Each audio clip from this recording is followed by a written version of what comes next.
Marjorie Taylor Greene tweeting something stupid is nothing new.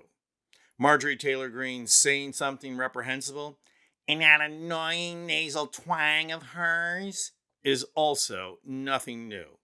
But B6 Marge actually getting pushback for saying something reprehensible? Okay, well, that's something new. So you might be asking, what's dear old Marge upset about now? Did Congress reject her bill to arm third grade hall monitors? Nope. Is she upset that Lauren Boebert is getting cast in Beetlejuice 2? Do You Know Who I Am? Nope. Is she upset that a lone gunman tried to shoot Donald Trump? Oh, heck no. Meltdown Marjorie is in no way upset about that. In her miniature mind, the people will turn to her to take over for Trump. She'd elbow Donnie Boyd Jr. out of the way so fast, you'd think you were at the Republican convention and someone said, "Immigrants are coming to town." No, what Marjorie Greene is upset about is that fellow Republican Mike Collins got on Twitter faster than she did and garnered all the attention by saying something stupid after Trump was shot. And that, ladies and germs, is Republican politics in Georgia. Who can say the most outrageous thing fastest? Collins won that battle, but Mar-a-Lago wannabe Marge is in it to win the war. We're going to show that post and some video of the batty B6 representative. But first, let's look at some footage from Speaker Johnson, who is clearly clamping down on the old grain Marge. But the point is, the rhetoric has consequences when you have a heated environment and you have a political division in this country like we have. In the age of social media, everything is amplified, and everyone can go on and turn the dials up every day. We need to work on bringing that down so that we can have thoughtful debate and we can have policy debates and discussions and not tone it down? Policy debates? First of all, your presidential candidate couldn't have a policy debate if his life depended on it. And tone it down? You are the party that cultivates right-wing gun nut violence. Remember this little episode from the 2016 campaign? Hillary wants to essentially abolish the Second Amendment. By the way, and if she gets to pick her judges, nothing you can do, folks. Although the Second Amendment people, maybe there is, I don't know. But so, yes, I don't think you'll be correcting Donald Trump anytime soon and telling him to tone it down. I also don't suspect that you'll be telling Marjorie Greene anytime soon to tone it down. We all know Margie is a dutiful MAGA foot soldier, so in response to the marching orders from above, Meathead Marge posted this on the forum formerly known as Twitter. We are in a battle between good and evil. The Democrats are the party of pedophiles, murdering the innocent unborn, violence, and bloody, meaningless, endless wars. They want to lock up their political opponents and terrorize innocent Americans who would tell the truth about it. The party is flat out evil, and yesterday they tried to murder President Trump. The pushback was immediate, and the comment section blew up. One poster responded with, "Resign in disgrace. It was a Republican." And another stated, "Donald Trump almost got shot dead by a Republican gun nut wielding an AR-15. And this is how you respond? You're truly beyond deplorable."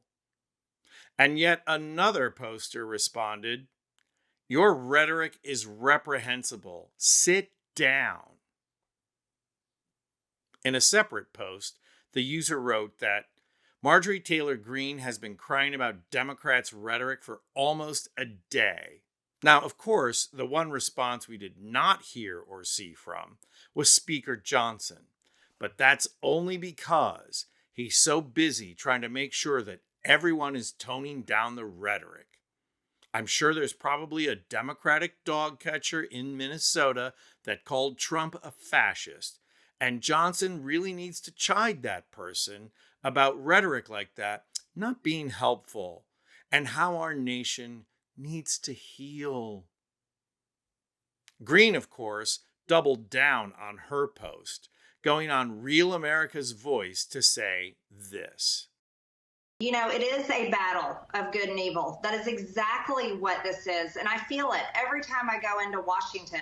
Look at the views and the policies of the left. This is the party that is literally trying to destroy God's creation and tell children they can be more than two genders, which is an absolute lie and a complete attack on God.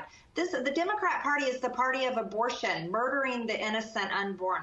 The Democrat Party is the party of violence, just as Ben stated. So, yes, leave it to Green to win the trifecta.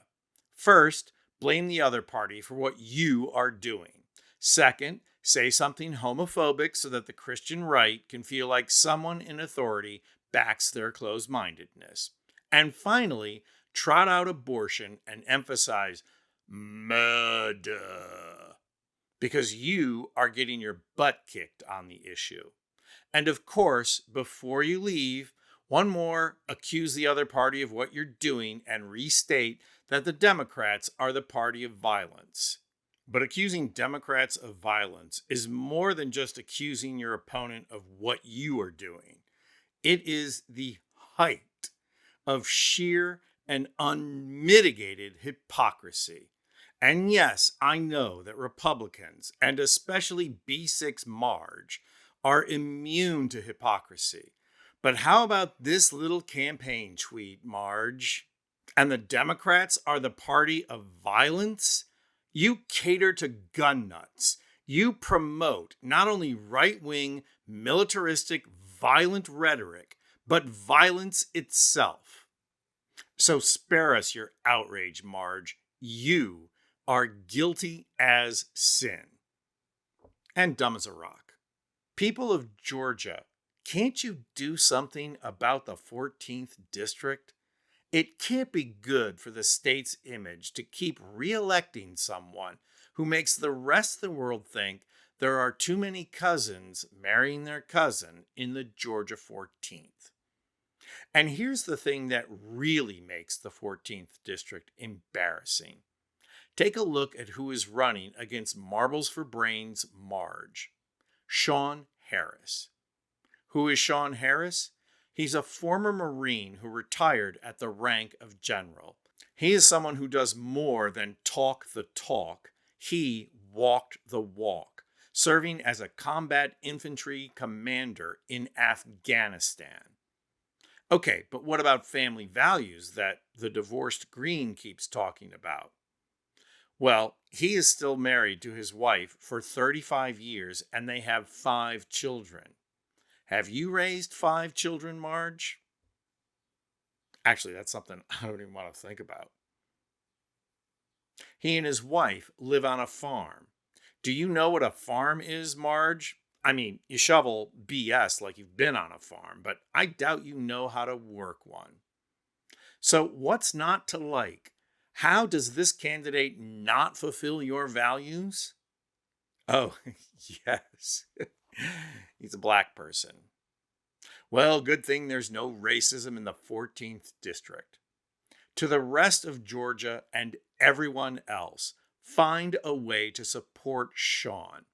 Go to the website, SeanForGeorgia.com, and let's get rid of B6 Marge once and for all. Can you imagine a smart, articulate, and genuinely committed person filling that seat? I sure can, but I guess I'm a dreamer. 14th District, I dare you to prove me wrong. I'm Anthony Vincent Gallo for Occupy Democrats.